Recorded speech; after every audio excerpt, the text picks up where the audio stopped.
Exam series के सभी videos देखने के लिए चैनल को सब्सक्राइब करना न भूलें और 95% मार्क्स प्राप्त करें। वीडियो को लास्ट तक देखें, लास्ट क्वेश्चन सबसे इम्पॉर्टेंट है। बेटा एग्ज़ाम सीरीज़ के इस नए वीडियो में आपका स्वागत है। ये है हमारा विषय 3, बंधुत्व, जाति तथा वर्ग, इसका भाग 2। पहला भाग मैंने पहले ही अपलोड कर दिया है, आई बटन दबाकर आप उसको देख सकते हैं। चलिए इसको स्टार्ट करते हैं बेटा। पहला है, क्या महाभारत के समय स्त्री एवं पुरुष संपत्ति पर समान अधिकार रखते थे? तर्क सहित समझाइए। तो पहली चीज तो बेटा ये है कि महाभारत के समय स्त्री और पुरुष संपत्ति पर समान अधिकार नहीं रखते थे। मनुस्मृति के अनुसार जो पैतृक जायदाद होती थी उस पर माता पिता की मृत्यु के बाद सभी पुत्रों में उसे समान रूप से बांटा जाता था, किंतु ज्येष्ठ पुत्र यानी सबसे जो बड़ा बेटा होता था उसको विशेष भाग का अधिकारी माना जाता था। स्त्रियां इस पैतृक संसाधन में हिस्सेदारी की मांग नहीं कर सकती थी, लेकिन बेटा उनके लिए कुछ नियम थे। विवाह के समय मिले उपहारों पर स्त्रियों का स्वामित्व माना जाता था और इसे स्त्री धन की संज्ञा दी जाती थी। इस संपत्ति को उसकी संतान विरासत के रूप में प्राप्त कर सकती थी और इस पर उसके पति का कोई अधिकार नहीं होता था। मनुस्मृति के अनुसार स्त्रियों को पति की आज्ञा के विरुद्ध पारिवारिक संपत्ति अथवा स्वयं अपने बहुमूल्य धन के गुप्त संचय के विरुद्ध चेतावनी दी गई है कि भाई तुम्हें औरतों को बोला गया है कि आपको ज़्यादा पैसा वैसा इकट्ठा नहीं करना है। पांचवा पॉइंट हमारा, हमने लास्ट चैप्टर में पढ़ा था प्रभावती गुप्त के बारे में, जो चंद्रगुप्त सेकंड की बेटी थी। तो एक धनाढ़ स्त्री थी जिसके पास संसाधनों पर अपनी पैठ थी, यानी कि ये संसाधनों की स्वतंत्र मालिक थी। क्यों? क्योंकि बेटा ये ऊंची सोसाइटी से थी, रानी थी, राजकुमारी थी ये। लेकिन जो सामान्य तौर पर हम देखें तो पशु, भूमि और धन, इन पर केवल पुरुषों का ही नियंत्रण रहता था, स्त्रियों का नियंत्रण नहीं था। अगला क्वेश्चन है, इतिहासकार किसी ग्रंथ का विश्लेषण करते समय अनेक पहलुओं पर विचार करते हैं, महाभारत के संदर्भ में समझाइए। तो बेटा पहले हम देखते हैं कि इतिहासकार किसी ग्रंथ का विश्लेषण करते समय किन किन पहलुओं पर विचार करते हैं। तो सबसे पहली चीज़ ये है कि बेटा ये ग्रंथ किस भाषा में लिखा गया है, ग्रंथ का प्रकार क्या है, ये मंत्र है या कथा है, और क्या इस प्रकार की कि जिसे दूसरे को सुनाया जा सके। इस ग्रंथ के लेखक कौन है, लिखने वाला किस पृष्ठभूमि से संबंधित है, सामान्य व्यक्ति है, कोई ऋषि है या कोई दरबारी व्यक्ति है, और इस ग्रंथ के श्रोता कौन है, किन के लिए वो लिख रहा है। कई बार तो बेटा राजाओं के लिए लिखते थे तो उसकी शैली अलग होती थी, सामान्य के लिए लिखने की शैली अलग होती थी, और ऋषि मुनियों के लिए लिखने की शैली अलग होती थी। और ग्रंथ का संकलन किस काल में हुआ है और उसकी रचना भूमि क्या थी, यानी उस समय क्या परिस्थितियाँ थी।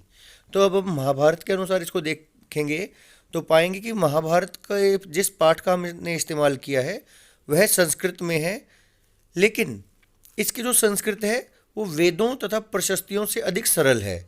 यानी ऐसी नहीं कि कोई समझ ही ना पाए या बहुत ही ज्ञानी व्यक्ति समझ पाए। इसकी जो संस्कृत है वो ईजी है, सामान्य व्यक्ति भी समझ सकते थे, जिससे कि महाभारत का प्रचार प्रसार व्यापक स्तर पर हुआ। इस ग्रंथ की विषय वस्तु को हम दो मुख्य शीर्षकों में बांटते हैं, आख्यान और उपदेशात्मक। आख्यान क्या होते हैं बेटा? ये कहानियाँ होती हैं। उपदेशात्मक, इसके अंतर्गत उपदेश आते हैं। आरंभिक संस्कृत परंपरा में महाभारत को इतिहास की श्रेणी में रखा गया, तो हो सकता है कि भाई ये किसी राजा ने अपना इतिहास लेखन भी करवाया गया हो आरंभ में, बाद में इसका स्वरूप बदल गया। और इतिहासकारों के अनुसार ये स्वजनों के बीच हुए युद्ध की स्मृति ही महाभारत का मुख्य कथानक है। स्वजन कौन थे बेटा? कौरव और पांडव, इनके बीच में युद्ध ही इसकी मेन थीम है। इसके मूल लेखक तो संभवतः माने गए कि भाट सारथी थे, जिन्हें सूत कहा जाता था। ये युद्ध के समय जाते थे योद्धाओं के साथ सारथी बनकर और उनकी किस्से कहानियाँ ये सुनाते थे। लेकिन बेटा साहित्यिक परंपरा के अनुसार इनके रचयिता ऋषि व्यास माने गए हैं। क्वेश्चन आ सकता है कि इसके मूल लेखक कौन थे, तो भाट सारथी बोलोगे, और साहित्यिक परंपरा के अनुसार इसके रचयिता कौन थे? ऋषि व्यास। आरंभ में इसमें 10,000 से भी कम श्लोक थे, लेकिन धीरे धीरे यह संख्या बढ़कर 1,00,000 श्लोकों तक पहुंच गई। प्रसिद्ध पुरातत्ववेता बी लाल ने हस्तिनापुर नामक एक गांव में उत्खनन किया। यह उन्होंने कब किया एवं कहां पर किया, यानी कि यह हस्तिनापुर है, ये किस स्थान पर था। तो पहली चीज़ तो है बीबी लाल ने 1951 में ये उत्खनन शुरू किया और 1951-52 में मेरठ के एक हस्तिनापुर नामक गांव में ये उत्खनन किया, यानी कि खुदाई की।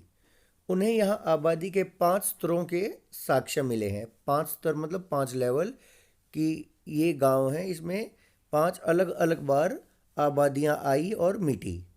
तो इसके अंतर्गत जो दूसरे स्तर पर जो घर मिले हैं, ये हमारा 1200 ईसा पूर्व से 700 ईसा पूर्व तक। तो उस समय जो घर मिले हैं वो कच्ची मिट्टी की ईंटों से बने हुए थे। दीवारें भी कच्ची वो ईंटों से ही बनी थी। पकी हुई ईंटें इस काल में हमें नहीं मिली हैं, और सरकंडे की छाप वाली मिट्टी के प्लस्टर के भी साक्ष्य मिले हैं। तो संभव हो सकता है कि जो दीवारें हैं वो सरकंडों के ऊपर मिट्टी का लेप फेर कर बनाई जाती रही हों। जो तीसरा स्तर है उस पर जो घर बने हैं वो कच्ची और कुछ पक्की ईंटों के बने हैं। ये बेटा बाद का है, 500 ईसा पूर्व के बाद के समय का है ये। तो यहाँ पर हमें एक अलग स्तर मिलता है। अब कुछ छोटे छोटे क्वेश्चंस हैं इसमें बेटा। पहला क्वेश्चन ढंग से नहीं दिख रहा है, मैं बताता हूँ। त्रिपिटक क्या थे? ये थे बेटा आरंभिक बौद्ध ग्रंथ। और ये 3 पिटक कौन कौन से थे? ये थे बेटा विनय पिटक, सुत पिटक और अभिधम पिटक। इनके बारे में हम नेक्स्ट चैप्टर में थोड़ा सा डिटेल से पढ़ेंगे। सेकंड क्वेश्चन है, वणिक शब्द का क्या अर्थ है? वणिक बेटा व्यापारी के लिए यूज किया गया वर्ड होता है। पाणिनि की प्रसिद्ध व्याकरण पुस्तक का नाम क्या है? पुस्तक का नाम है अष्टाध्यायी। या क्वेश्चन आ सकता है कि अष्टाध्यायी के लेखक कौन है? तो आंसर आएगा आपका पाणिनि। चरक और सुश्रुत संहिता किन से संबंधित है? आयुर्वेद से, मेडिकल की बुक होती हैं बेटा ये। स्त्रीधन क्या होता है? विवाह के समय स्त्री को मिले उपहार स्त्रीधन कहलाते हैं। आख्यान किसे कहते हैं? कहानियों के संग्रह को आख्यान कहते हैं। उपदेशात्मक शब्द का क्या अर्थ है? इसका तात्पर्य है निर्देश अथवा शिक्षा देना या उपदेश देना। अब बेटा एक बहुत इंपॉर्टेंट क्वेश्चन हमारा आता है, महाभारत को एक गतिशील ग्रंथ क्यों कहा जाता है? 8 नंबर का ये क्वेश्चन बन सकता है। तो इसके कारण है बेटा, इनको पॉइंट वाइज आप याद करने की कोशिश करो। पहले तो समझो कि गतिशील का मतलब क्या है, कि जो ठहरा हुआ ग्रंथ ना हो, जिसमें चेंजेस होते रहे हों अलग अलग समय काल में। तो पहले हम देखते हैं कि इसका रचना काल 500 ईसा पूर्व से 500 ईस्वी तक माना गया है। लगभग 1000 वर्षों तक इस ग्रंथ की रचना होती रही। अब सीधी सी बात है बेटा, 1000 वर्षों तक होती रही तो कोई एक आदमी तो बैठा नहीं होगा लिखने के लिए कि भाई 1000 साल जीऊंगा और लिखता रहूँगा। अलग अलग व्यक्ति इसको लिखते रहे हैं, और अलग अलग भाषाओं में, और देश के अलग अलग हिस्सों में, भारतीय उपमहाद्वीप के अलग अलग हिस्सों में अलग अलग कथाएं इसमें जोड़ी गई। हम जानते हैं शुरुआत में इसमें 10,000 से भी कम श्लोक थे, लेकिन धीरे धीरे इसमें 1 लाख से भी ज़्यादा श्लोक हो गए। यानी कि ये बाद में जुड़े हैं, मूल कथा में नहीं थे ये। मूल कथा तो इसकी एक ही है, स्वजनों के मध्य युद्ध, परंतु अलग अलग भाषाओं में महाभारत में अलग अलग कथाएं मिलती हैं, यानी कि लोकल कथाएं इसमें ऐड करते रहे। इसमें बाद में अनेक उपदेशात्मक कहानियां जोड़ी गई हैं। शुरुआत में तो बेटा ये आख्यान का रूप था, लेकिन धीरे धीरे इसमें उपदेशात्मक कहानियां भी जोड़ी गई। जो भी शिक्षाप्रद बातें वो इसमें जोड़ी गई। और इसका कोई एक लेखक न होकर अनेक लेखक रहे हैं, जो अलग अलग काल में इसकी रचना करते रहे और अलग अलग भाषाओं में इसकी रचना करते रहे।